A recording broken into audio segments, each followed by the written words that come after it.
Selamat pagi, saudara. Apa kabar? Kiranya selalu sehat.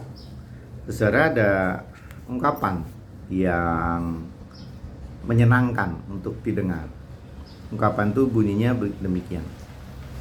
Masih ada ya orang baik. Ya. Jadi ungkapan itu mau mengatakan bahwa di dalam kehidupan ini semakin sulit menemukan orang yang baik. Semakin langka orang yang baik. Seperti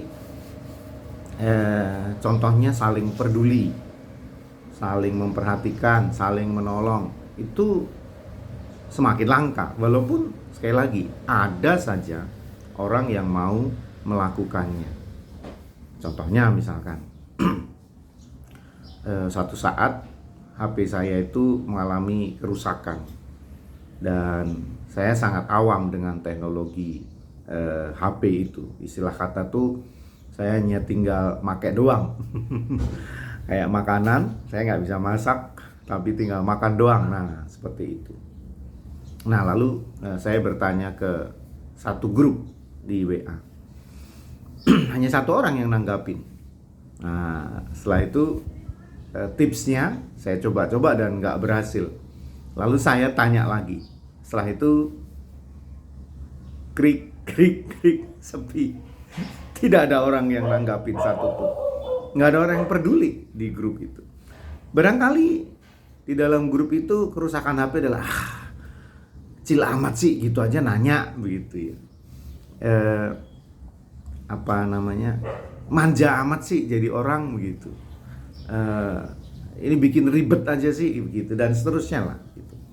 Ya, tapi dalam hati kemudian saya berpikir barangkali grup ini tidak terlalu berminat dengan pertanyaan saya, dan barangkali memang bukan urusan mereka gitu. Barangkali memang saya bukan orang yang penting di grup itu, sehingga ngapain ditanggapin orang kayak begini dan seterusnya. Walaupun tadi ada satu orang yang nanggapin, dan itu kemudian saya berpikir masih ada orang baik walaupun nggak terlalu menolong begitu. Dan itu mengingatkan hal kepada kita, saudara. Di dunia kita ini hal semacam itu sudah terjadi. Ya, semakin langkanya orang baik, semakin sedikitnya orang yang menolong, membantu di sekitar kita. Walau sekali lagi masih ada orang baik. Nah, harapannya adalah orang baik itu saudara dan saya. Orang baik itu adalah kita yang sudah langka ini, kita menjadi orang langka itu. Ya, seperti firman Tuhan dikatakan dalam 2 Korintus 8 ayat 1 dan 2.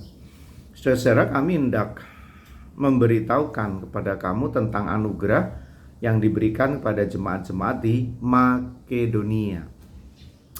Selagi dicobai dengan berat dalam berbagai penderitaan, sukacita mereka meluap, dan meskipun mereka sangat miskin, mereka kaya dalam kemurahan.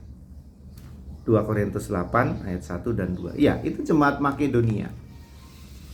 Di antara kondisinya yang disangatkan tadi ya, dicobai dengan berat, berbagai penderitaan, sangat miskin ya.